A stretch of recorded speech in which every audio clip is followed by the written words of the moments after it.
The night the torches lit the forest, I was sitting by the attic window, sewing a torn curtain by candlelight.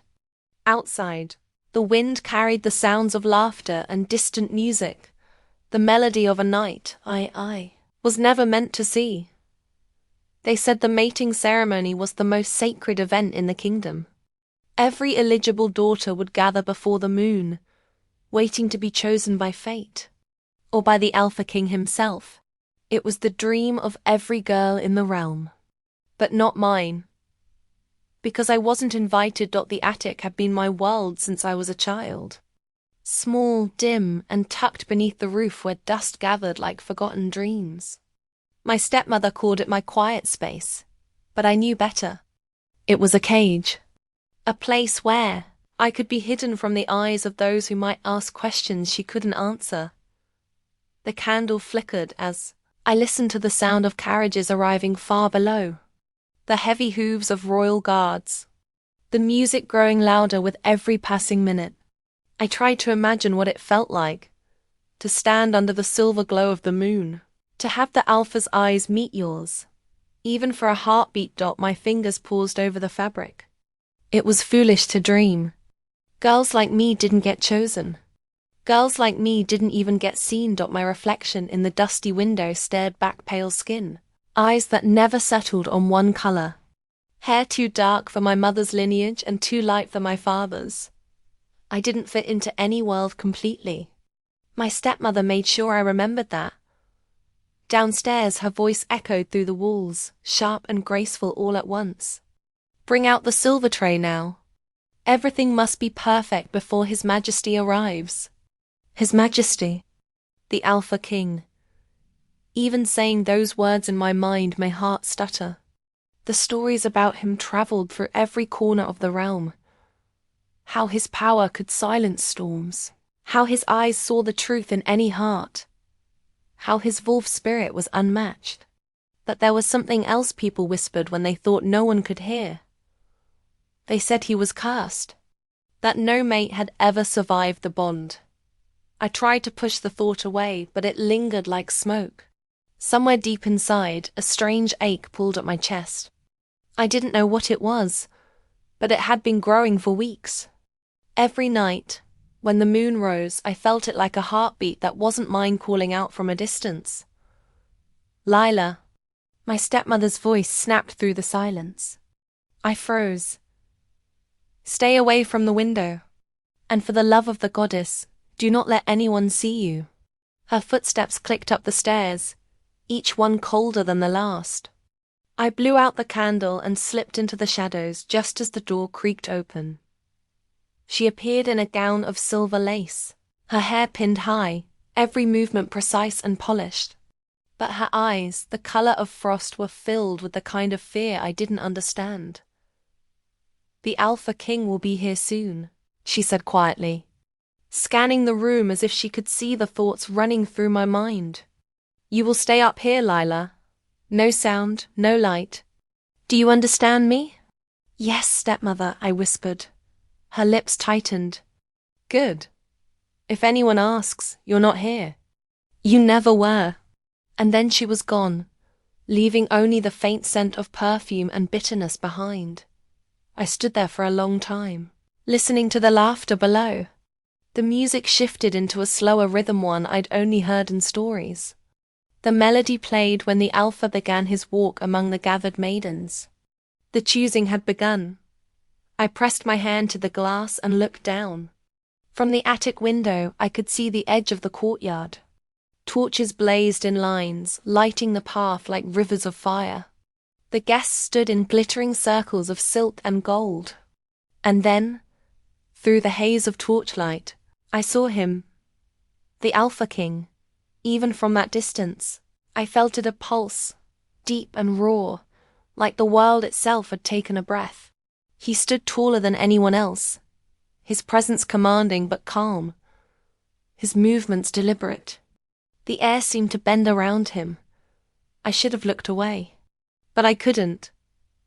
His head turned slowly, his eyes scanning the crowd, and for one impossible second, I swore his gaze lifted toward me, toward the attic window. high above the lights and laughter. The moment was fleeting, but it left a mark. My pulse raced and my breath caught in my throat. He couldn't have seen me from there. Could he? I stepped back, my heart pounding. Maybe it was nothing. Maybe I was imagining it. But when I looked again, a faint glow shimmered in the trees behind him like silver dust swirling in the air. The torches flickered. The music faltered. Even the wind seemed to hold its breath. Then I heard it. A low, distant sound, soft, almost like a growl, but threaded with something human. My body trembled. It wasn't frightening. It was familiar. Like something deep inside me recognized the call. The attic felt smaller suddenly, the air too thick to breathe. I pressed my palms to the wooden floor, trying to steady myself. The growl came again, softer this time, almost like a whisper at the edge of my mind. Lila, I froze. No one had said my name. Not out loud. Yet I heard it as clearly as if someone had spoken beside me. The candle flame flickered back to life on its own. The window rattled. The shadows along the walls stretched slowly, deliberately, as if reaching for me. I backed away, my breath uneven. Who's there? No answer, only silence. And that strange feeling in my chest, that echoing pull I couldn't explain. Outside, the ceremony music returned, but the rhythm had changed. It was faster now. Urgent. I looked down again and saw the Alpha King standing still, while everyone else moved around him. His head tilted slightly toward the manor. Toward me. And then, as if he heard my unspoken question, a whisper brushed against my thoughts once more. Mate. The words struck through me like lightning, soft yet powerful, beautiful yet terrifying. I stumbled backward, clutching my chest as the sound faded. My candle went out again, plunging the room into darkness. For a long time, I stood there, staring into the shadows, my heart still racing. I didn't know what had just happened. I didn't know what it meant. But deep down, I felt it. The night had shifted. Something ancient had awakened. And though I didn't yet understand why, I knew one thing for certain. The Alpha King had found something he wasn't meant to see. And fate had just opened its first door. The morning after the ceremony felt unreal, like waking from a dream that refused to fade. When sunlight slipped through the cracks of the attic window, I expected to feel relief that the night had passed. Instead, a strange energy still pulsed beneath my skin, soft but steady, like a second heartbeat that didn't belong to me. I pressed my palm to my chest and tried to breathe it away. It didn't help. The air around me felt alive, humming faintly, almost whispering. Below. The house was unusually quiet. My stepmother never slept after such grand events. She would usually host her friends for breakfast, laughing about who wore what and which daughters had fainted at the Alpha's feet.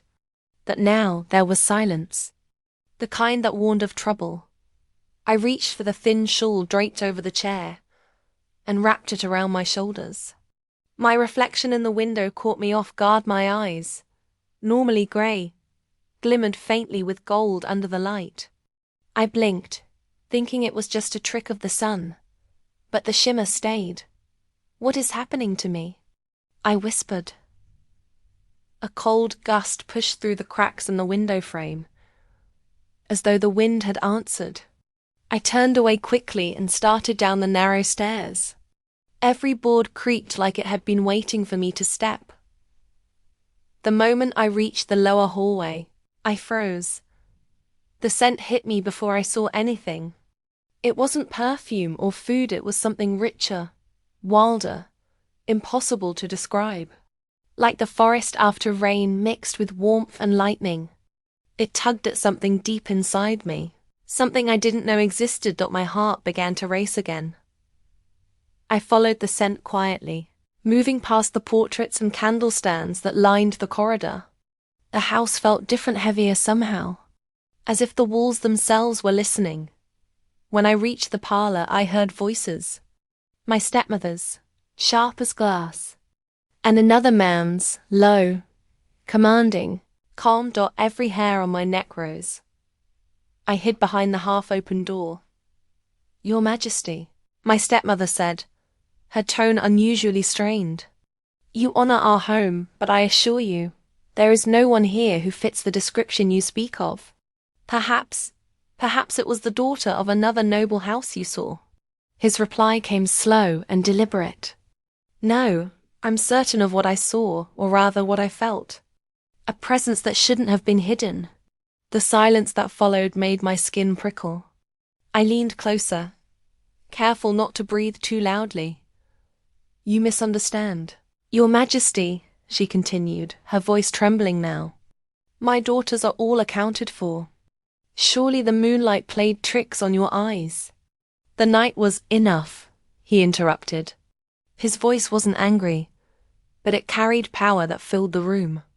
"I don't mistake moonlight for fate." Fate.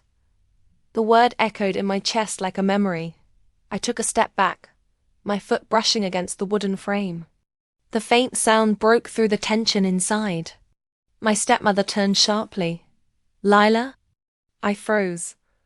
The Alpha King's head tilted toward the sound, his senses instantly sharp. Even through the narrow crack of the door, I felt it, the weight of his presence, the same magnetic pull from last night. "Who's there?" he asked quietly. I couldn't move. My heart thudded so loudly it drowned every other sound. Before I could react, my stepmother stormed to the door and flung it open. "Just the servant girl," she said quickly, blocking his view. "She's clumsy, always lurking where she shouldn't be. I'll deal with her." Her hand gripped my wrist like a claw, dragging me out of the hall. I kept my eyes down, but even in that brief moment, I felt the Alpha's gaze on me, sharp, curious, unyielding. When we reached the back stairwell, she released me with a hiss. "What were you thinking?" "I wasn't," I whispered. "I just heard." "You heard nothing," she snapped. "Do you understand?" "Nothing. You will stay upstairs until he's gone. If he suspects anything, everything I've built will fall apart."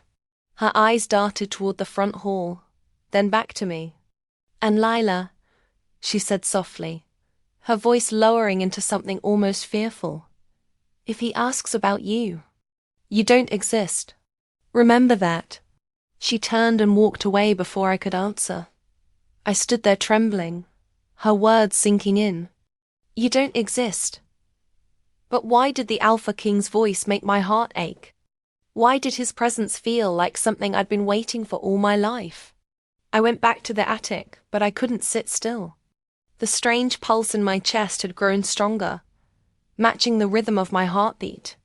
I felt heat in my palms, like energy trying to escape. When I opened my hands, faint wisps of silver light flickered between my fingers before vanishing. I gasped. I'd never seen anything like it. I had no powers, at least, none that I knew of. My mother had never spoken of magic. My father, before he died, used to tell me I was different, but I thought it was just his way of comforting me when my stepmother made me feel small. Now, I wasn't sure what to believe. I walked back to the window, needing air, needing distance from everything that made no sense. The courtyard below was empty now. The carriages were gone. The music had long faded. Only the wind remained. Then I saw him. The Alpha King stood at the edge of the forest alone. His cloak brushed the ground as he turned slowly, facing the manor one last time. I didn't know how, but I knew he was looking for me. Not just with his eyes, with something deeper. The same strange energy inside me stirred, answering his silent call. My breath caught as his head lifted slightly, his golden eyes narrowing as if he felt it too. Then, as if carried by the wind, a faint whisper brushed through the open window. It wasn't a voice exactly, more like a thought that wasn't mine. You can't hide from what you are. The words sent chills down my spine. Before I could react, a bird struck the window pane with a soft thud, startling me. It was a raven, its feathers black as night, its eyes glowing faintly silver. It landed on the sill, looking straight at me. In its beak, it held a single piece of parchment.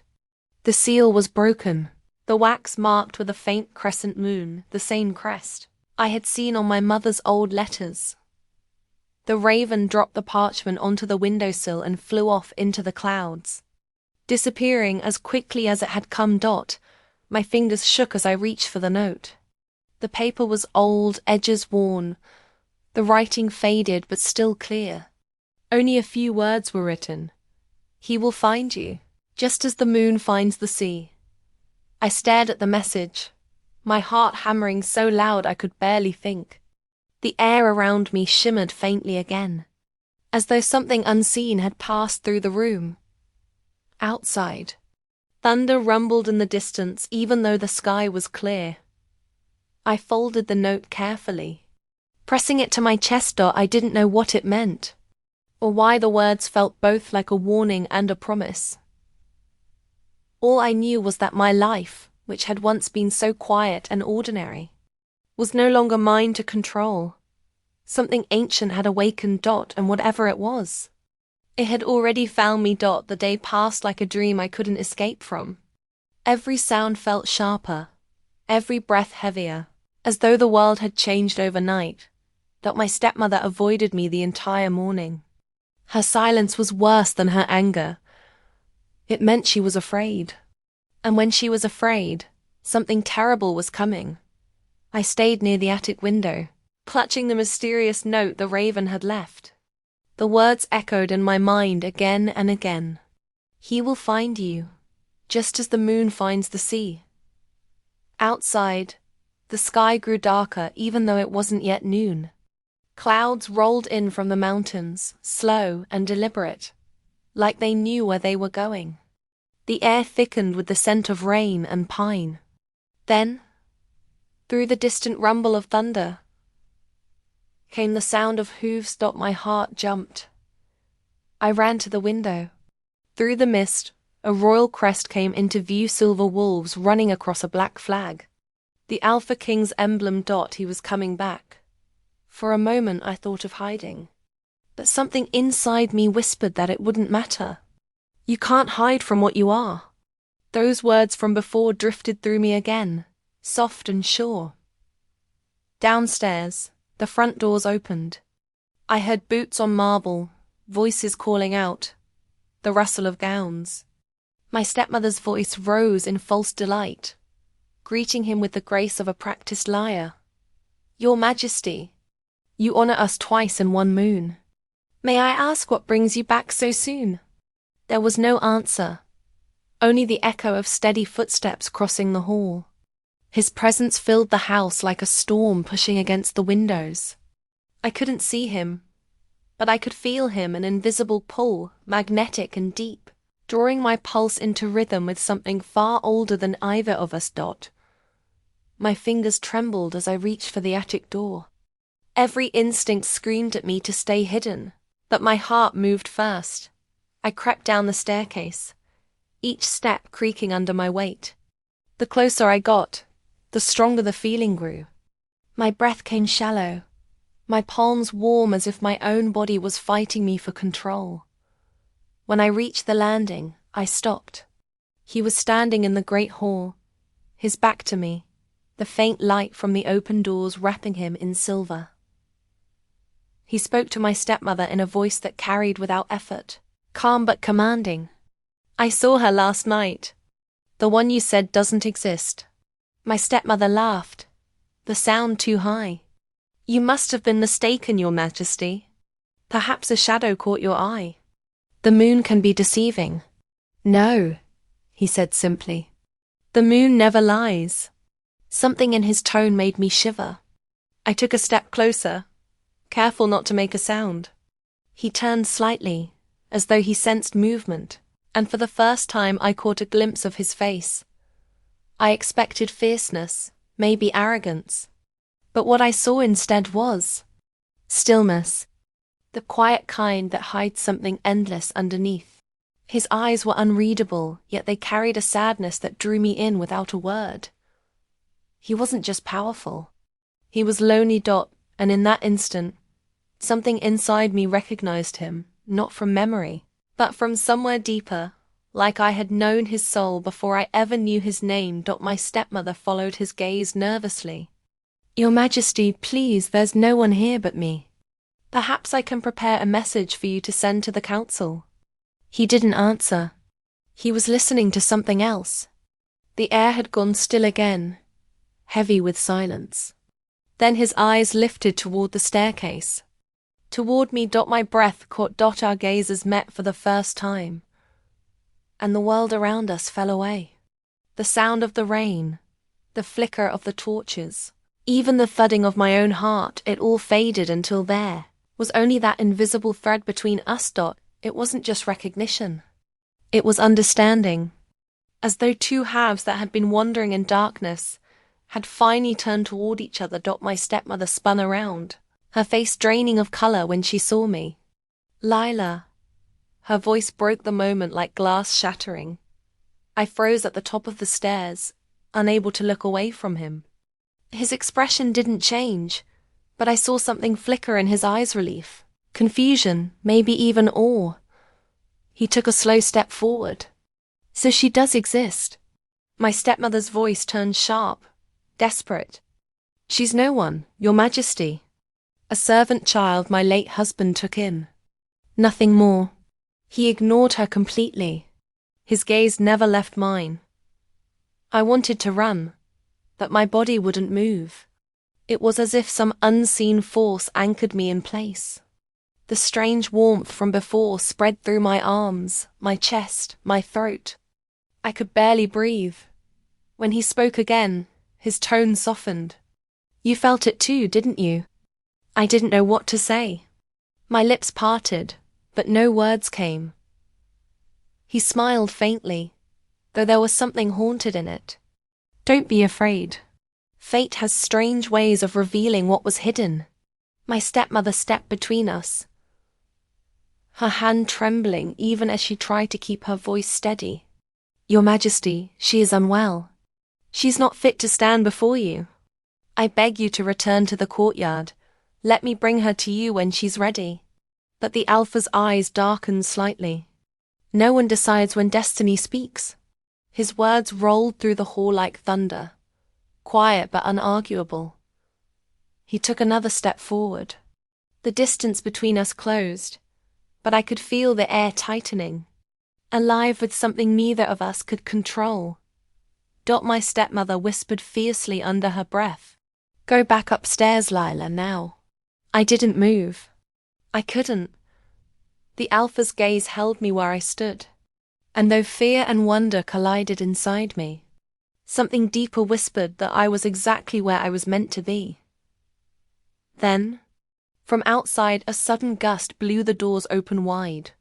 Rain poured in, carried by a cold wind that snuffed out every candle in the hall. The scent of pine and lightning filled the air, the same scent I'd followed earlier. The Alpha King closed his eyes for a brief moment, lifting his face toward the storm as if listening to a language only he could hear. When he looked back at me, his voice was quiet but certain. I know that scent. It's the bond. You're not supposed to be hidden. You're supposed to be found. My stepmother's hand flew to her chest. Please, Your Majesty, you don't understand. She's not what you think she is. He turned to her slowly, and though his tone remained calm, there was a shadow of warning in it. Then tell me, what is she? She hesitated, her lips trembling, eyes darting toward me before she looked away. She's a mistake, she whispered. The words stung, but it barely reached me. My thoughts were fixed on him, the man who had somehow found me even when the world tried to erase me. He took one final step forward, close enough that the air between us shimmered faintly, as if the energy around us had come alive. You may not believe in destiny, he said, but destiny believes in you. My breath caught again, softer this time. I didn't understand what any of this meant. I only knew that I couldn't look away. He held my gaze for another heartbeat, then turned toward the open doors. The storm outside had calmed, but the scent of rain lingered before stepping out. He glanced back over his shoulder. "We'll speak again, Lila." He said my name like he'd known it forever. And as he walked away into the mist, the light from the torches flickered back to life on their own. I stood frozen at the top of the stairs, the echo of his words burning in my chest. I didn't know what was happening to me, but I knew, without question, that something inside me had just changed forever. For days, I tried to tell myself that everything was normal, that the strange pull I felt in the woods, the warmth that spread through me when the stranger's eyes found mine, and the way my dreams had started to blur with reality, were all tricks of the mind. But deep down I knew better. Something had shifted. Something had begun. The morning after the storm, I woke before dawn. The world outside my window looked softer somehow, wrapped in a thin mist that carried the scent of pine and rain. The forest stretched beyond the cottage like a secret waiting to be told. I could almost feel it breathing, alive and ancient, whispering to me through the fog. When I stepped outside, the air hummed against my skin. The grass was still wet from the night before, and each step made a quiet sound that echoed louder than it should have. I didn't know where I was going, only that my heart was pulling me toward the trees. For as long as I could remember, my stepmother had warned me to stay away from the forest's heart. "It's cursed," she would say, her tone sharp, almost frightened. "The wolves there don't belong to this world." But that morning, the warning didn't matter. I walked until the cottage disappeared behind me, until the mist thickened, and the light of the sun turned silver through the trees. And then I heard it, a sound like a heartbeat, slow and steady, echoing in the distance. I froze, looking around. The forest was still. No wind, no birds, no movement. Only that low rhythm pulsing through the air. It wasn't fear that made my breath catch. It was recognition. Somehow. I knew that sound. I felt it. Like it was calling to me. I followed it, every step heavy with a strange certainty. My heart matched the rhythm, beating in time, faster and faster until I came to a clearing I had never seen before. In the center stood an old stone archway covered in ivy and moss, half swallowed by the earth. It looked ancient, almost forgotten, but it felt alive, humming with the same energy that pulsed through my veins. As I approached, the air grew colder. The forest seemed to hold its breath. I reached out a trembling hand and touched the stone. The moment my skin met its surface, a flash of light burst before my eyes.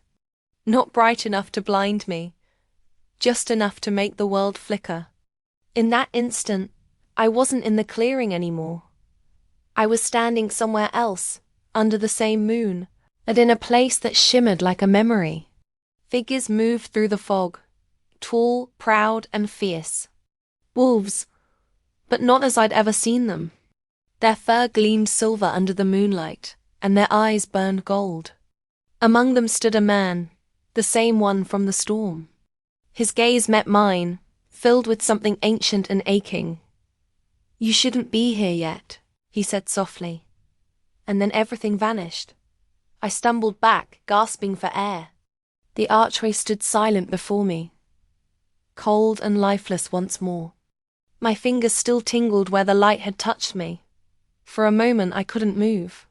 My mind raced. What had I just seen? A dream? A memory? Or something that had always been waiting beneath the surface of my life? When I finally made it home, the cottage looked smaller than I remembered. My stepmother was waiting on the porch, her arms crossed tightly, eyes sharp as a blade. "Where have you been?" she hissed. "Do you have any idea what could have happened to you out there?" I opened my mouth, but no words came. She grabbed my wrist, and for the first time, I noticed how cold her hand felt. "You will stay inside from now on," she said, her voice low, trembling with something that sounded almost like fear. "Do you understand me?" I nodded, too stunned to argue. But inside, I knew it was too late. Something had already changed. That night, the dreams returned. Clearer, louder, more vivid than before. I stood once again beneath the moon, surrounded by the pack. The man's voice echoed through the air like thunder and music all at once. "You've been hidden from your fate," he whispered. "But destiny always finds its way." I woke with tears on my cheeks and the faint scent of pine in the air. My pulse wouldn't slow, no matter how tightly I held my hands against my heart. When I looked out the window, the mist had returned. And there, just beyond the tree line, I saw it again. Two golden eyes watching me from the dark. But this time, I didn't feel afraid. I felt seen. And in that quiet, trembling moment, I realized something that made my whole world tilt. I wasn't imagining him. He was real. And somehow, impossibly, he was looking for me. Sleep refused to come easily that night. Every time I closed my eyes, I saw those golden eyes in the mist. Steady, knowing, patient. I told myself it was a dream, an illusion born from too many unanswered questions. But the truth hummed through me like a melody I couldn't ignore. I lit a candle near the window and sat in its soft glow, wrapping my shawl around my shoulders. The night outside was calm, almost unnaturally so. The forest that usually rustled with distant sounds now stood in perfect stillness. It was as if the world itself was holding its breath. Then I heard it. A whisper, not from outside, but from somewhere deeper. Inside my head. "Don't be afraid." The words were faint, soft as a sigh, yet they carried a weight that pressed against my chest. I froze, staring into the dark. My heartbeat quickened, but not from fear. I knew that voice. It was him. The man from the storm, from my dreams, from the clearing under the moon. I swallowed hard, my voice trembling when I whispered, "Who are you?" There was a pause. The air felt charged, like lightning waiting to strike. Then the answer came. "Someone who should not be speaking to you. And yet, I can't seem to stop." My breath caught. Am I dreaming? A quiet chuckle echoed faintly in my mind. Low, warm, and achingly familiar. "No. You're awake. Just as I am." I looked out into the mist again, my heart fluttering wildly. "Why me?" I asked softly. "Why can I hear you?" The silence that followed stretched long and fragile. When his voice returned, it carried something tender, something that made my throat tighten. "Because your soul remembers mine." I didn't understand. Not completely, but those words sank into me like a secret I had always known. My eyes burned with unshed tears. "I don't even know your name." He hesitated before answering. "Rowan." The name lingered in the air like a heartbeat. Rowan. The Alpha King. The one my stepmother had feared. The one she had kept me hidden from and now, somehow, he was inside my mind. "I shouldn't be speaking to you," he said again, his tone quieter now. "It isn't safe. Not for you, and not for me. But every time I try to stay away, I feel it, the pull. It's like the world keeps leading me back to you." I leaned closer to the window, my fingers brushing the glass as if I could touch the voice that wasn't there. "I don't understand what's happening to me," I whispered. "Since that night in the storm, I feel things I can't explain. Like I've stepped into a life that was waiting for me." "You have," he said, "but it was taken from you before you could live it." His words sent a chill through me. "What do you mean?" The sound of his breath filled the silence. I could almost imagine him standing somewhere under the same moon, fighting against something I couldn't see. There are truths that will break you before they free you, he murmured. But when the time comes, I'll tell you everything. I closed my eyes. Then why are you here now? The air around me seemed to soften. Because you called to me. My chest tightened. Not with words, he said gently. With your heart. For a long time, neither of us spoke. The connection between us felt fragile yet unbreakable, like a thread spun from light and silence. I could feel his emotions through it. Strength, sorrow, longing, all blending into something that felt like home. I don't even know if I believe in any of this, I whispered finally. But I can't deny it either. You don't have to believe, Rowan said. You only have to feel. The warmth of his presence lingered inside me long after his voice faded. I didn't know how long I sat there, but by the time the candle burned low, dawn had begun to touch the edges of the sky. When morning came, I went through the motions of a normal day, sweeping the floor, tending to the fire, helping my stepmother with her endless chores. Yet, everything felt different. Lighter somehow. My stepmother watched me closely, her eyes darting to me every few minutes. She knew something was changing. By midday, she spoke. You've been dreaming again, haven't you? I hesitated, my hand tightening around the cloth I was folding. They're not just dreams, I said quietly. Her expression darkened. You need to stop. Whatever it is, whatever you think you're feeling, it isn't real. He isn't real. The final word stung, sharp and bitter. You know who he is, don't you? I asked. Her lips pressed together, but her silence was enough. That night, I returned to the window again. The mist had thickened, the world outside painted in shades of silver and grey. My heart raced as I whispered his name.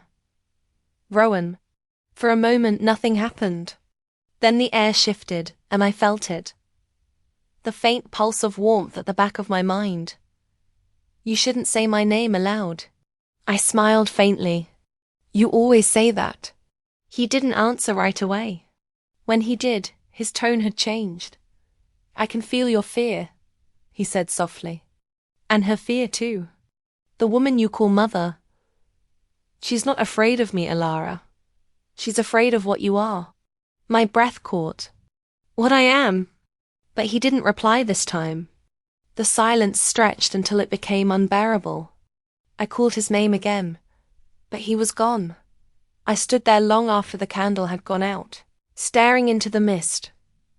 The forest was still, but deep in the distance something moved, a shadow slipping between the trees. Silent and graceful.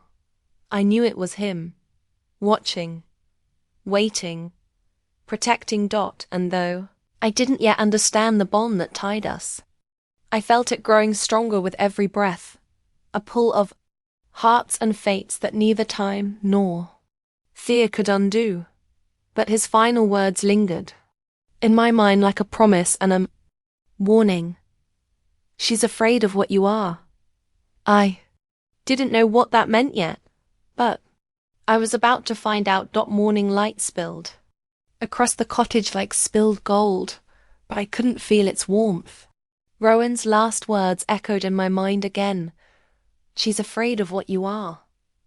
All day, I watched my stepmother from the corner of my eye. Every movement she made seemed careful, deliberate, as if she were guarding something she didn't want me to see. Her hands trembled when she poured tea. Her eyes avoided mine. By afternoon, the silence between us had grown heavy. The only sounds were the creak of the floorboards and the faint crackle of the fire. I decided I couldn't bear it anymore. Tell me the truth, I said quietly. Her spoon froze halfway to the cup.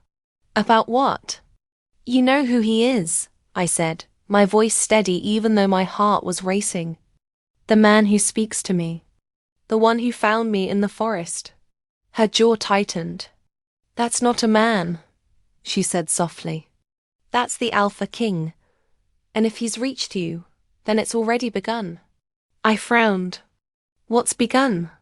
She set the spoon down with a sharp clink, then turned to face me fully. For the first time, I saw real fear in her eyes. Not anger, not control, but fear. You shouldn't exist, she whispered. You were never meant to be found. Her words hit me like cold water. What do you mean? She sighed and sat down heavily, her fingers twisting the edge of her apron. Your mother was one of them. One of the wolves. Not just any. She carried royal blood. When she fell in love with a human, it broke the oldest law of the pack. My breath caught. My father was human, she finished. A kind man who knew nothing of her secret. When the Alpha King before Rowan discovered what she had done, he ordered her death. But your mother escaped. Pregnant with you. She hid you far from the pack, hoping the blood-moon bond wouldn't awaken in you. I felt dizzy. Blood-moon bond? It's the curse of their kind, she said. When two souls are meant for each other, the moon ties them together. Body, heart, and spirit. It's rare, dangerous, and unbreakable. That's why I hid you, Alara. Because when Rowan rose to power, the prophecy said the next blood moon would lead him to his true mate. And that mate would carry both human and wolf blood. I stood frozen, my mind spinning. You're saying I'm that mate? Her eyes glistened. You were born under the same moon that marked his birth. The moment you met him, the bond began to awaken. Once it's complete, there's no undoing it. You'll belong to him, in every way the pack understands belonging. And he'll belong to you. That bond brings power and destruction in equal measure. Her words felt impossible. You could have told me, I whispered. You could have trusted me. Tears slipped down her cheeks. I wanted to protect you. You don't understand what their world demands. Love there isn't gentle. It's consuming. I didn't want you lost to it like your mother was. The room blurred through the haze of my emotions. Anger, fear, confusion. Everything tangled together until I could hardly breathe. I turned away, needing air, needing distance. I have to go, I said, my voice trembling. Don't, she begged, standing quickly. He'll find you if you go into the forest again. He can sense you now.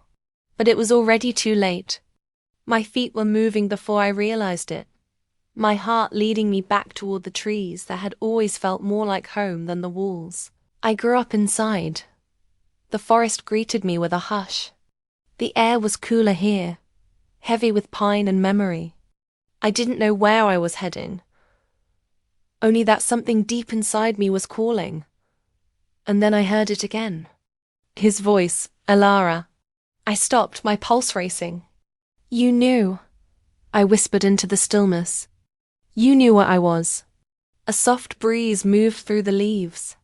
His reply came gently, almost sorrowfully. I knew the moment I saw you.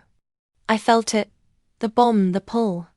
I tried to resist it, but the blood moon binds what destiny cannot undo.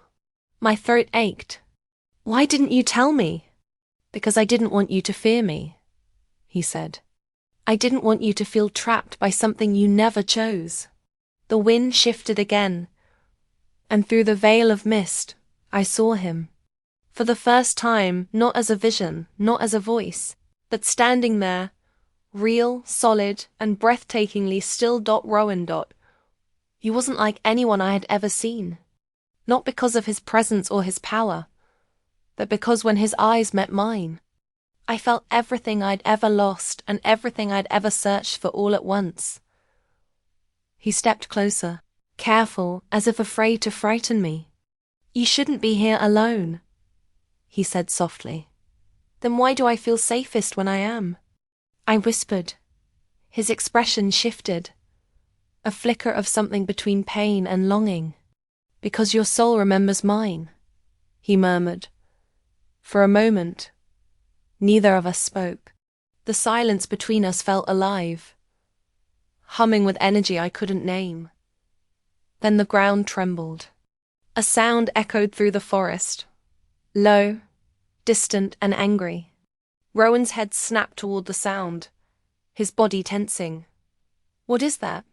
I asked, my voice small. He turned back to me, his golden eyes now burning brighter. "They found you," he said. "Who?" Before he could answer, a shadow moved at the edge of the clearing, tall, swift, and darker than the mist itself. My heart stuttered as another followed.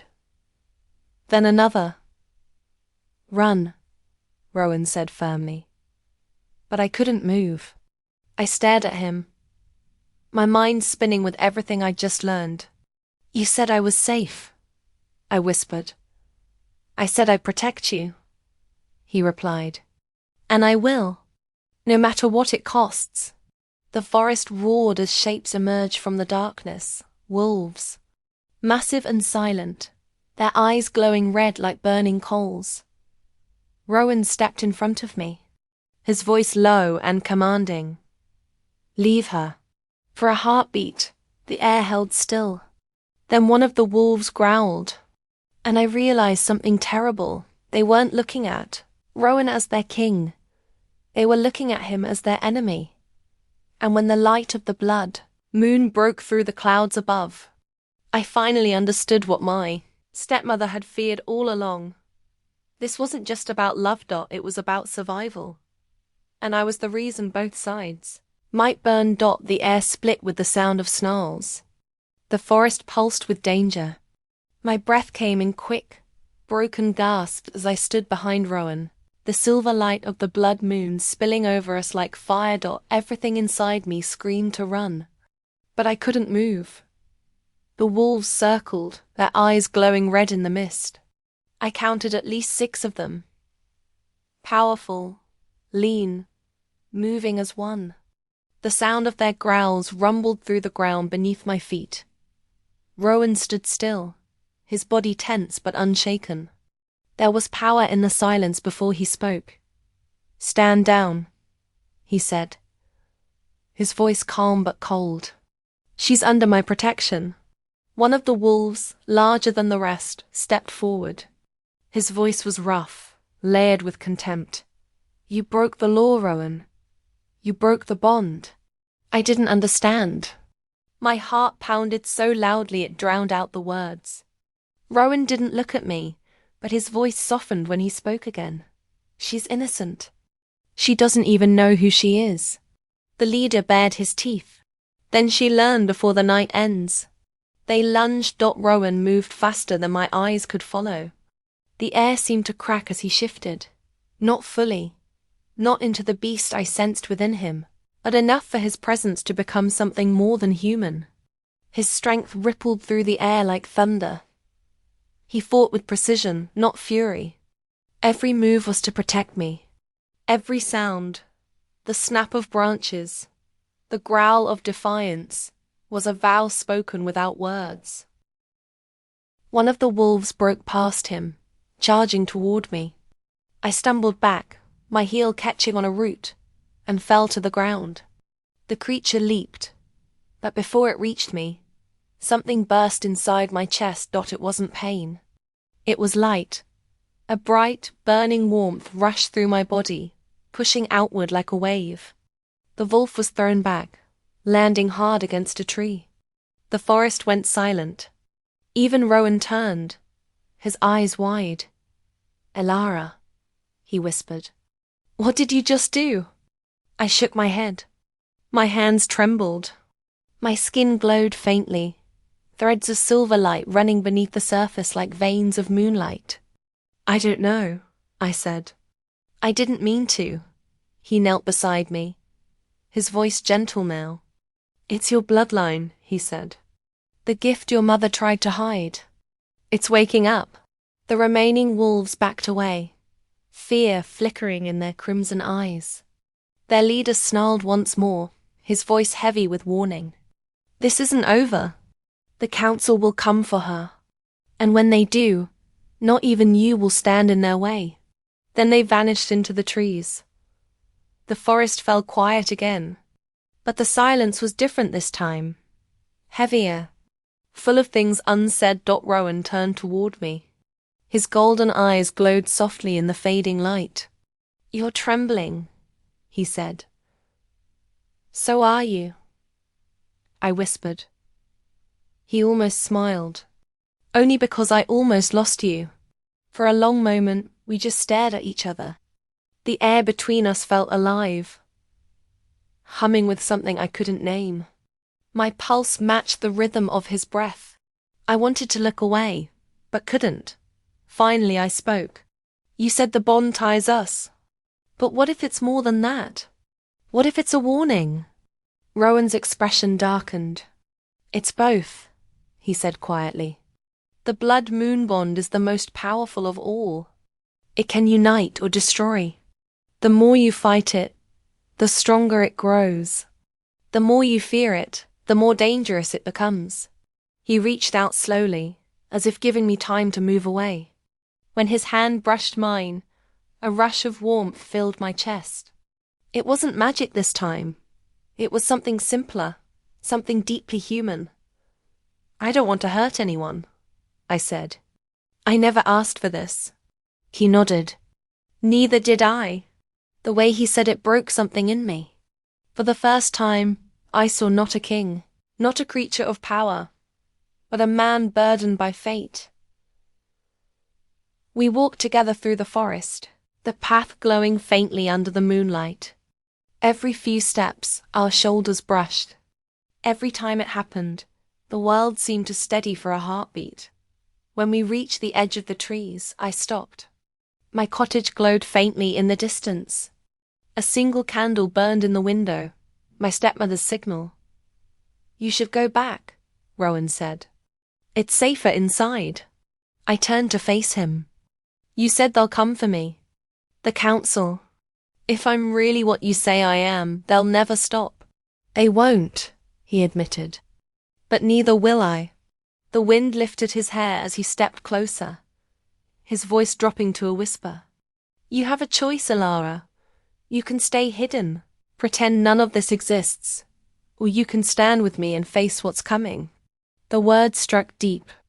Stay and be safe. Leave and lose everything I knew. My gaze drifted toward the forest behind him. Endless, dark, alive with secrets. Somewhere out there, the world was changing. I could feel it. What if I choose wrong? I asked. His eyes softened. "Then we'll face the consequences together." I didn't answer. My heart was torn in two, one half belonging to the life I had always known, the other already reaching for the world waiting beyond the trees. A faint sound echoed from the distance. The howl of a wolf, long, low, mournful. It wasn't a threat this time. It was a call. Rowan turned toward it, every muscle in his body alert. "They're coming," he said. "We don't have much time." He reached for me again, his hand warm against mine. "Trust me," he whispered. For a heartbeat, I almost did. But then the light in my cottage flickered, and through the window I saw my stepmother standing there. Not afraid, not waiting. Watching. And behind her, in the shadowed corner of the room, something moved, a shape I didn't recognize. Rowan followed my gaze and stiffened. "Alara," he said, his voice sharp now. "Get back." Before I could speak, the ground beneath us shook. A low rumble that rose from deep within the earth. The air turned cold, the kind of cold that feels ancient, hungry, alive. Rowan's eyes widened. "No," he whispered. "It's too soon." "What is?" I asked. He turned to me, the gold in his eyes burning brighter than ever. The awakening. And before I could ask what that meant, the blood moon flared above us, and the world went dark. The world was soundless when I opened my eyes. The ground beneath me was soft, covered in pale dust that shimmered faintly like frost. The air glowed silver, and the trees, if they were trees, breathed, their branches moving as if alive. I wasn't in the forest anymore. I wasn't anywhere I knew. Rowan knelt beside me, one hand on my shoulder. His touch steadied the storm inside me. "You're safe," he said softly. "Where are we?" My voice echoed strangely, carrying farther than it should have. "The threshold," he said. "Between worlds. Between what you were and what you are." I blinked, trying to remember the moment before everything went dark. The blood moon. The tremor. My stepmother's face at the window. What happened to her? I asked. He hesitated. His silence was answer enough. "She isn't what you think," Rowan said at last. "She's been part of this longer than either of us." The words landed heavy. "You're saying she knew? About me?" He nodded slowly. "She was once a guardian of your bloodline. Before she betrayed it." The air rippled. Images flickered like ghost shadows of a past I'd never known. I saw a woman with eyes like mine, standing beneath the same blood-red moon. She was radiant and fierce, her hair whipping in the wind. Beside her stood a man with golden eyes. Rowan's eyes. The vision stole my breath. "That's US, no," he said softly. "That's your mother. And my brother." The world tilted. I could barely form words. "Your brother?" Rowan looked away. "His name was Cale. He was the heir before me. He loved your mother beyond reason. But the council forbade their bond. They said their union would curse both bloodlines. When she refused to leave him, they hunted her. Cale tried to protect her." He paused, his voice tightening. "He didn't survive." I pressed my hand to my chest. The heartbeat there felt unfamiliar, as if it belonged to someone else. "And my mother?" "She escaped with you," Rowan said. "She hid you among humans, trusting that the magic would fade. It didn't. It only slept." The realization hit me in waves my entire life. The strange things I'd felt, the warmth under my skin, the dreams that weren't dreams. They all made sense now. "You're saying I carry both bloodlines," I whispered. "The wolf and the moon," he said. "The forbidden's bond reborn." The silence between us deepened. He looked at me with something fragile in his eyes, hope, fear, maybe both. "You were never supposed to find me," he said quietly. "But the bond did what it always does. It pulled us together." I wanted to speak, but words felt too small. Everything I'd believed about fate, about love, about who I was, it was all unraveling and rebuilding at once. Finally, I asked, was it real? What we felt? Or was it just the bond? He met my gaze. "Does it matter?" His question cut straight through me. I wanted to say it did, that love bound by magic wasn't love at all, but the truth was written in the way my heart ached when I looked at him. We walked through the glowing forest, the air humming with a quiet that felt alive. Somewhere ahead, faint voices whispered. "The council," Rowan murmured. "They're close. We don't have long. What do they want?" "You," he said simply. "They think your power can restore balance or destroy it. They'll try to use you, twist you into something you're not." "And you?" I asked. "What do you want?" He stopped walking. The silver light caught in his hair, turning it almost white. "I want you to choose," he said. "Not because of destiny, not because of blood, because of who you are." I wanted to believe I could, that I was strong enough to choose. But when I closed my eyes, I saw my stepmother's face again, her eyes watching through the window, cold and unreadable. "What if I'm already too late?" I whispered. Before he could answer, the air shimmered and tore open like fabric. Figures stepped through tall, cloaked, their eyes shining with light that was not human. The council. One of them spoke, his voice echoing in all directions. Elara of the twin bloodlines, you have awakened what should have remained sealed. I stepped back, my heart hammering. I didn't choose this. None of us did, the figure said. But choice no longer matters. The curse will complete itself. Unless... His gaze flicked toward Rowan. The bond is broken. Rowan stiffened. You can't ask that of her. She is the key, the figure replied. Break the bond, and both worlds will live. Keep it, and both will fall. The air crackled. I felt something pulling inside me. A thread, invisible but strong, tying me to Rowan. The bond. Don't listen, Rowan said, his voice fierce now. They're twisting the truth. The curse was never the bond. It was their fear of it. But the council's power pressed down like a storm. My knees buckled. My hands burned with silver light. Rowan, I gasped. It hurts. He caught me before I fell. His arms were solid. His heart beat fast against mine. Stay with me, he whispered. Please. The leader's voice cut through the air. You carry the blood of the one who doomed us all. End it now, and the pain will stop. I felt torn apart. Every heartbeat was war. Part of me wanted to let go, to make it stop, to end the pull between us that had rewritten everything. But another part, deeper and quieter, whispered that this connection was never a curse. It was the only thing that had ever felt true.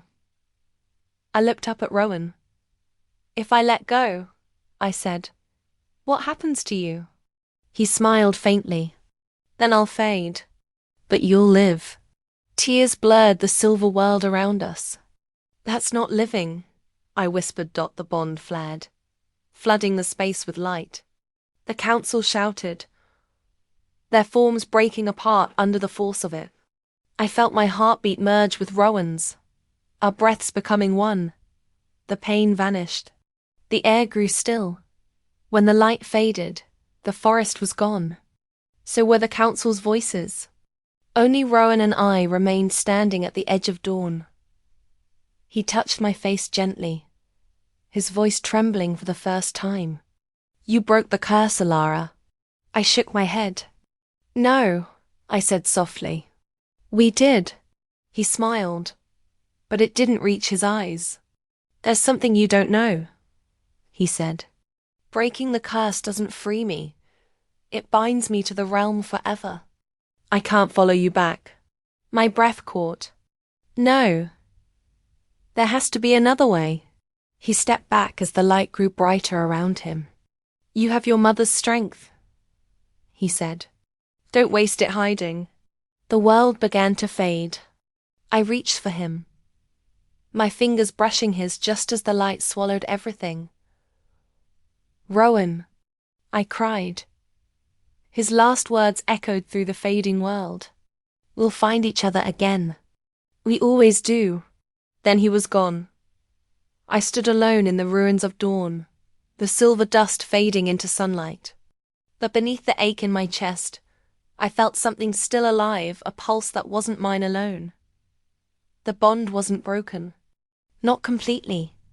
And that realization changed everything. When I woke, I was back in the mortal world. The silver forest was gone. The air no longer shimmered with light. Instead, I was surrounded by the soft hum of morning, the call of distant birds, the rustle of leaves, the faint scent of rain. But something was missing. Rowan. The world felt thinner without him, as if color itself had drained away. My chest ached in a way that no wound could explain. It wasn't pain, it was absence. A hollow where something sacred used to be. I rose slowly, my hand brushing the earth where his light had faded. A small mark glowed faintly beneath my skin, a reminder of what we'd shared. It pulsed once, then went still. I was alone. Days passed in a blur of silence. My stepmother's house stood empty. her scent faint but lingering. Every corner carried echoes of lies and secrets. I searched her study, desperate for clues, letters, records, anything that could explain the life she built from deceit. In the bottom drawer, beneath layers of dust, I found an old journal wrapped in red silk. My fingers trembled as I opened it. The handwriting was hers. "The child must never know her lineage," one entry read. "If she awakens, the curse will return. The Alpha King must never find her." The pages blurred as I read. My stepmother hadn't just hidden me from the world. She had hidden me from fate itself. I closed the journal and pressed it to my chest, tears burning my eyes. "You tried to protect me," I whispered, "but you only delayed the truth." Outside, the wind howled. The sky darkened suddenly. Clouds swirling into strange shapes. The air thickened, heavy with power. Then I heard it, a voice carried on the wind, faint but unmistakable. "Elara, Rowan." I ran into the open field, heart pounding. The sound came again, softer, fading like a dream. "Where are you?" I cried. "You said we'd find each other again." No answer, only the wind. But then, beneath the silence, I felt it. A heartbeat that wasn't mine. Distant, but alive. I wasn't imagining it. He was still out there. That night, I dreamed of him. The forest returned, though dimmer now, as if dying. Rowan stood at its edge, shadows curling around his feet. His eyes were still golden, but grief dimmed their light. "Elara," he said, his voice breaking through the dream like music. "They've bound me to the threshold. I can't leave." "Not yet. Tell me what to do," I begged. "Tell me how to bring you back." He looked at me with something like sorrow. "You can't. Not without giving up everything you've become." The dream wavered, the image of him fading into smoke. "I would do anything," I whispered. "Just say the word." But he was gone before I could finish. When I woke, my pillow was damp with tears. The mark on my wrist pulsed again, stronger this time. I knew it was him, his presence reaching for me, through the veil that separated our worlds. But with that pulse came something darker, a shadow moving through the air, unseen but felt. The council. Their power brushed against my mind like cold fingers. I felt their anger, their fear. I had broken their curse, but in doing so, I had fractured their control. And now they wanted to fix it the only way they knew how. By erasing me. The first sign came that evening. The wind fell silent. The birds stopped singing. The trees tilted slightly, as if bowing to an unseen force. And then I heard footsteps, soft, deliberate, moving toward the house. I froze, every sense sharp. "Who's there?" A figure stepped from the shadows. Cloaked, tall, eyes burning faintly blue. "The council sends its regards," he said. "You have something that belongs to us." I backed away. "You can't take him." The man tilted his head. "We don't need him. We need the bond." He raised his hand, and the air split open, revealing a swirl of light and shadow. A portal the same kind Rowan had vanished through. "If you resist," the figure warned, "you'll destroy both worlds." The words froze my blood. I could feel the truth in them. The bond between Rowan and me wasn't just love, it was a bridge between realms, fragile and dangerous.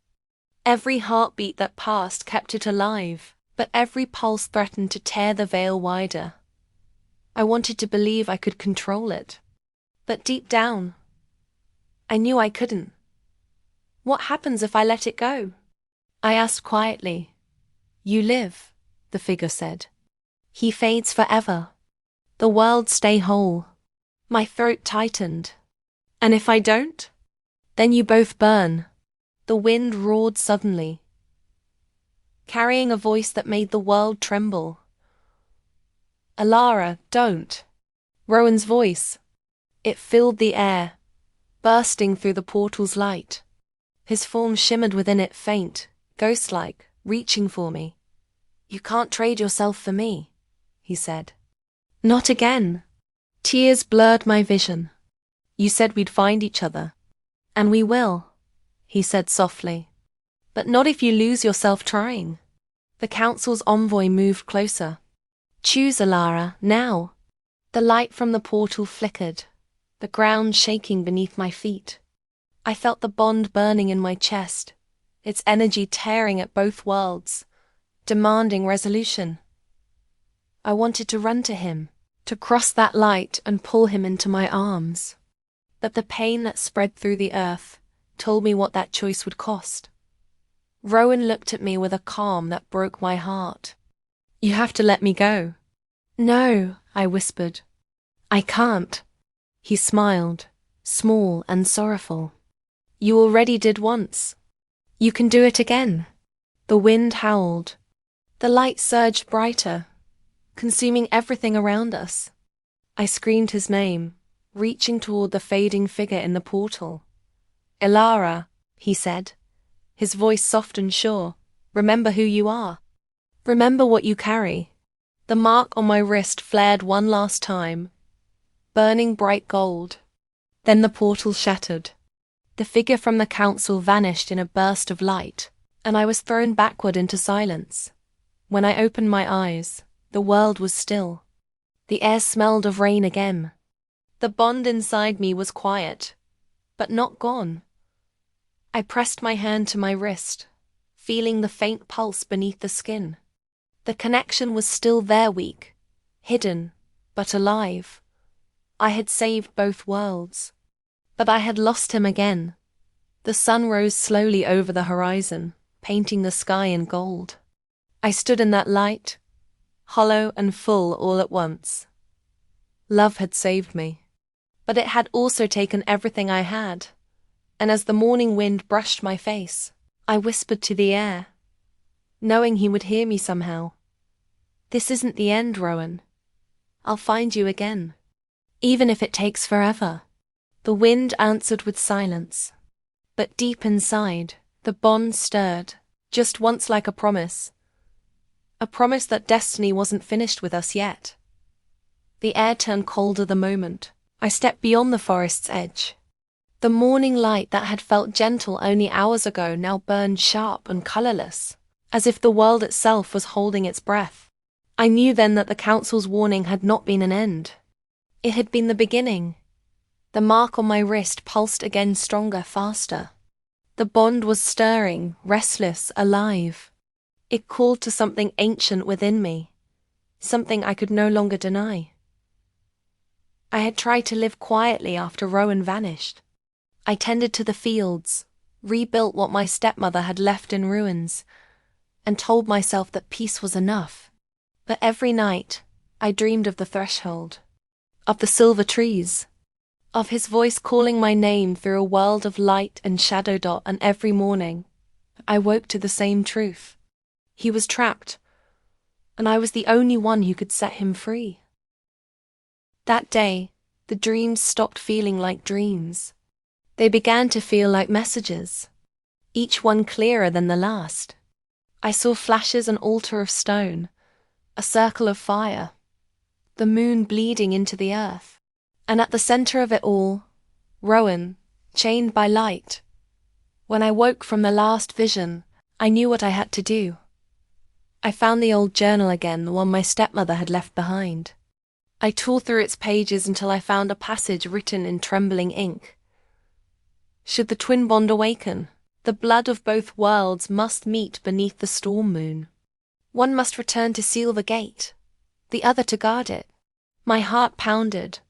One must return. One must guard.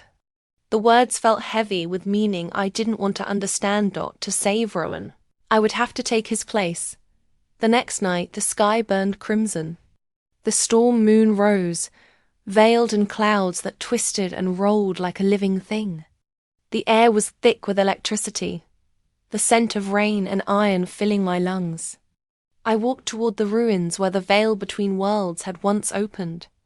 Every step echoed like a heartbeat. When I reached the clearing, the wind fell silent. Then a voice broke through the stillness. Elara. I turned. A figure stood in the shadows, familiar and impossible. My stepmother. Her eyes glowed faintly silver now, no longer human. You shouldn't be here, she said. The bond should have died when he did. My throat tightened. He didn't die. You know that. She stepped closer, her face softened by something that might have been regret. I tried to stop this, Elara. I tried to protect you from the fate your mother couldn't escape. I shook my head. You didn't protect me. You hid me. You lied to me. I did what I had to, she said quietly. Your mother's love destroyed the balance once. If you cross that line again, there won't be a world left to save. I could hear the storm gathering above us, thunder rumbling like a heartbeat across the sky. Maybe the balance isn't worth saving if it means losing him. Her eyes flashed with pain. You sound just like her. The wind roared, whipping her cloak around her.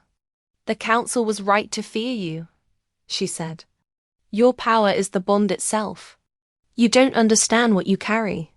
Then tell me, I demanded. Tell me what I am.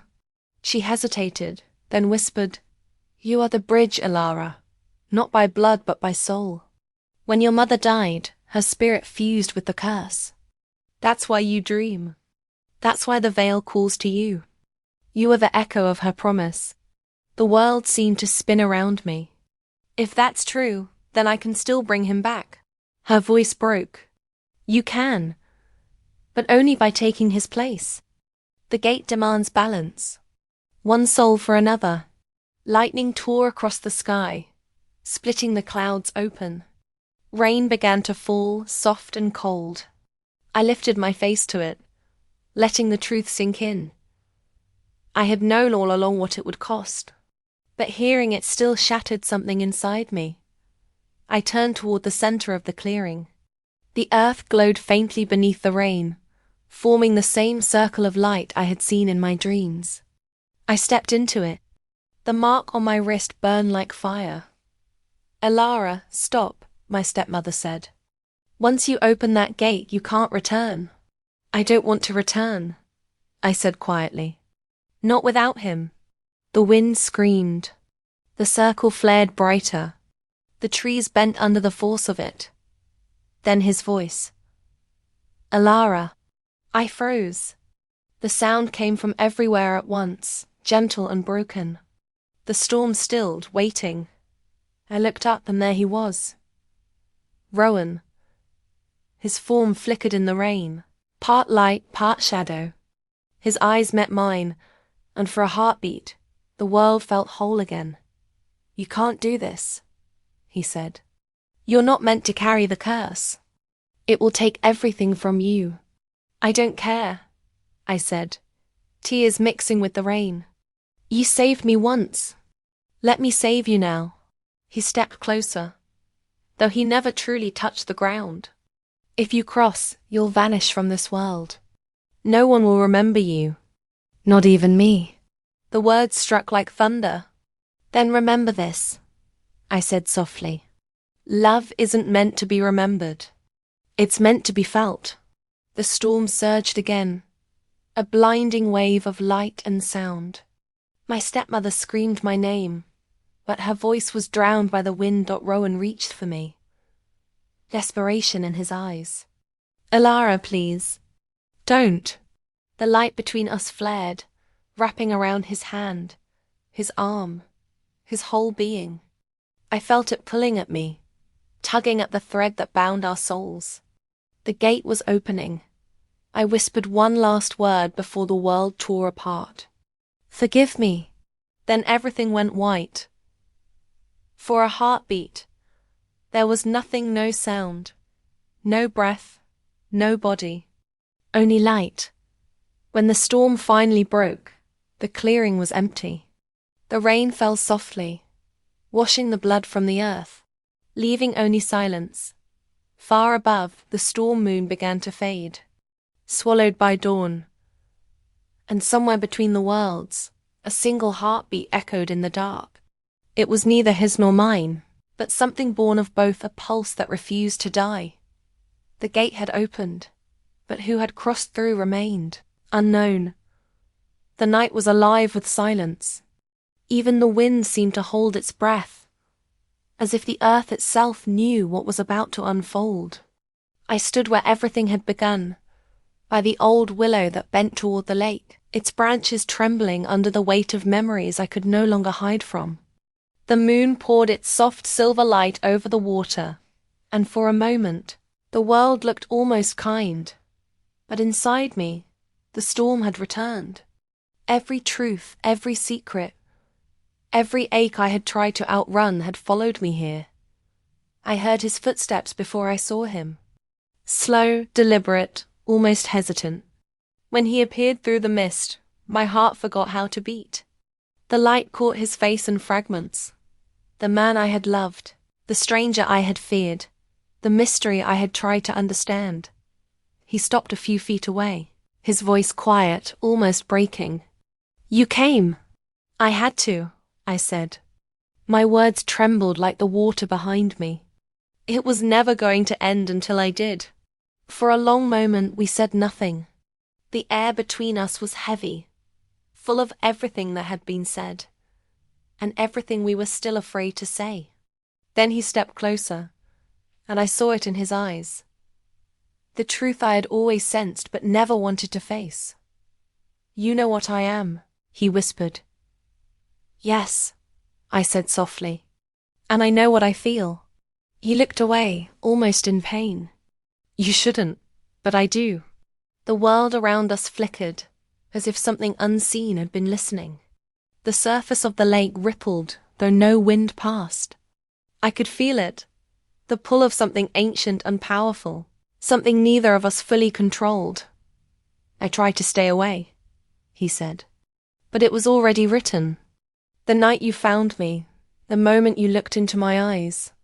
It began then. I was bound to you long before that, but I didn't remember." His words struck like lightning through my chest. "What do you mean, bound?" He took another step, his expression full of sorrow and wonder. "You were the one who set me free. Centuries ago, I made a choice that trapped my soul between two worlds. Love was my punishment. To feel it but never hold it. To see it but never keep it. Until you. I felt my breath catch. You're saying we've done this before?" "Yes," he said. "Over and over. Every lifetime, every rebirth. You find me. You forgive me. And I lose you. My vision blurred, not from fear but from something deeper. A grief that didn't belong to this life alone. Then let's end it differently this time." He shook his head. "If I stay, it destroys you. If I go, it destroys me." His voice was breaking now, and so was mine. "Then maybe love isn't meant to be safe," I said quietly. "Maybe it's meant to save." He reached for my hand, and when our fingers touched, the world changed. The lake flared with light. The wind spun through the trees like a living thing. Every sound vanished except the pounding of our hearts. Memories flooded through me, flashes of lives I never lived but somehow remembered. Different faces, different centuries, the same eyes meeting mine under the same impossible sky. "I see it," I whispered. "All of it." He closed his eyes. "Then you know what I have to do." I felt the truth before he spoke it. A life for a life. A soul for a soul. His freedom depended on a final act. A choice that would cost him everything. "No," I said, gripping his hand tighter. "We've already lost too much." He smiled faintly. "You taught me how to feel again. That's enough." The ground began to tremble. The willow groaned, its branches bending as if in prayer. A light formed around him, soft, golden, and unbearably sad. "Don't," I pleaded. "Please, don't."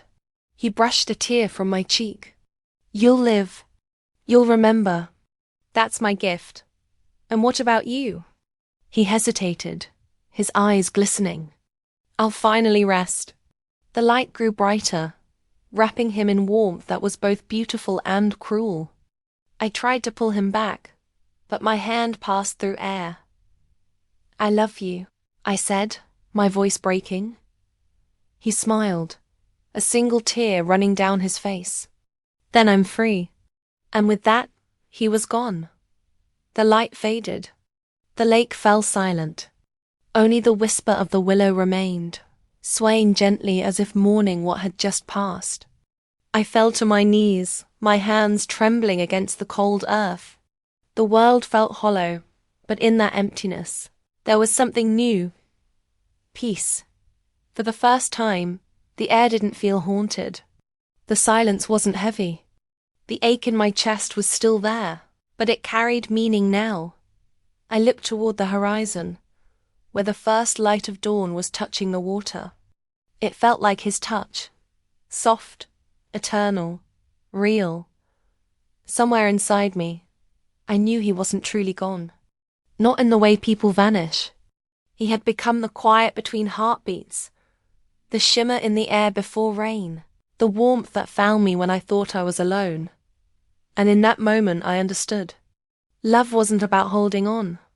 It was about becoming something that never leaves. The lake rippled once more, and I swore I heard his voice. Faint, gentle, and full of peace. I'll find you again. The wind carried his promise through the trees. And as I stood beneath the willow, I whispered back, not in sorrow, but in faith, I'll be waiting. The sun rose higher, washing away the night. The world felt new, but somewhere in the light, I still felt him. The heartbeat of forever, the echo of a love that time could never undo. And though the story had reached its end, I knew this was only another beginning. The morning after felt too quiet, the kind of quiet that holds both endings and beginnings. Mist drifted above the lake like soft breath, blurring the line between earth and sky.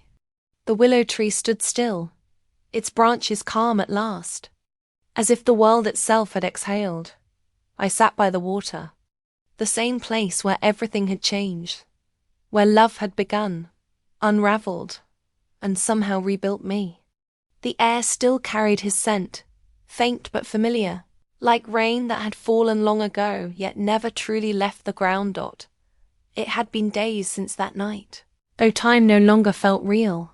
Some moments stretched endlessly, others passed like whispers, but I wasn't afraid anymore. The fear, the confusion, the ache, all had softened into something gentler. I had seen him vanish into light. I had felt my heart break and heal at once. And in that impossible instant I had learned what love really meant. It wasn't about possession or forever. It was about becoming something eternal within another soul. The town had gone back to its quiet rhythm. People walked by the lake again.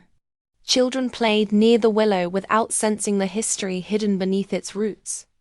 Life continued, untouched by the storm that had rewritten mine. Yet sometimes, when the wind moved just right, the world shimmered, as if the boundary between this life and the next still bent to our story. One morning, as sunlight broke through the mist, I noticed something at the base of the tree. A small wooden box, aged and weathered, half buried beneath fallen leaves. My hands trembled as I brushed the dirt away. It wasn't there before. Inside was a folded piece of parchment.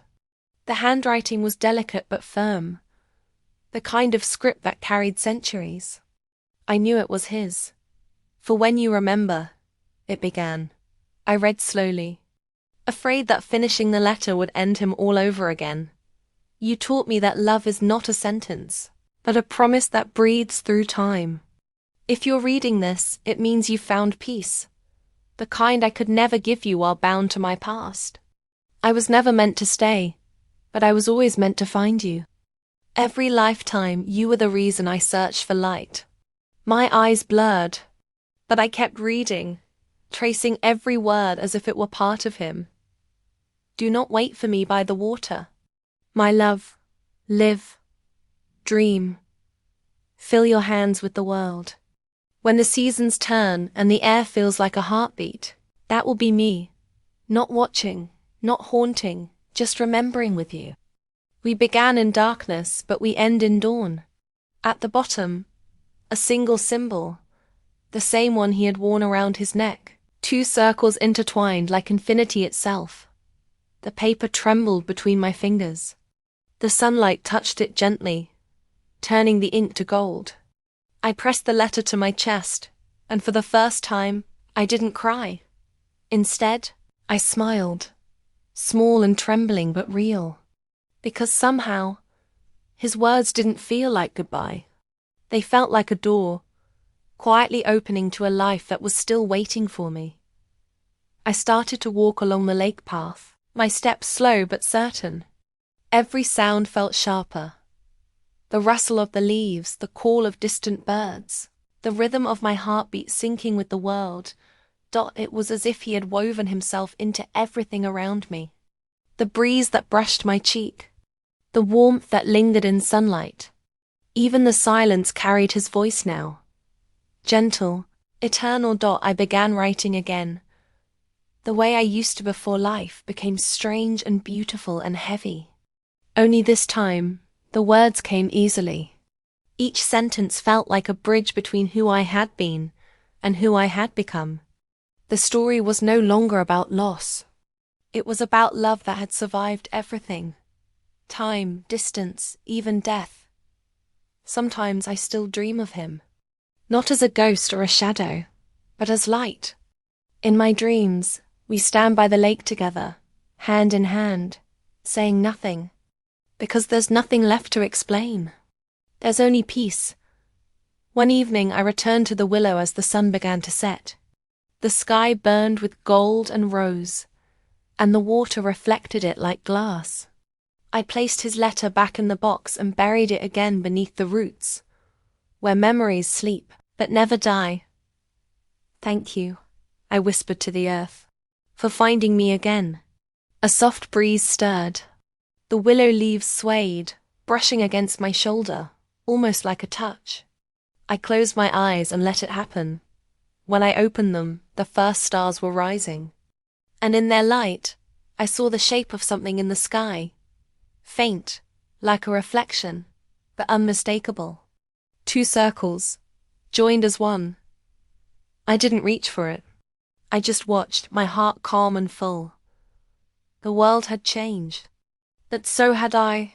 I had loved beyond reason, forgiven beyond memory, and learned that endings are only beginnings seen from another side. As I turned to leave, the moon rose quietly over the water, its reflection rippling with silver. For a moment I imagined him standing there, smiling, whole, free. And even though the night deepened, it didn't feel like darkness anymore. It felt like the space between heartbeats, alive, infinite, waiting. At the edge of the lake, I paused one last time and whispered into the wind. I remember. Then I walked away, letting the light of dawn follow me home. The willow swayed once more, leaves glinting in gold as if bowing to the sun. And in that gentle motion, the story found its rest, not in an ending, but in a promise carried forever by the morning light.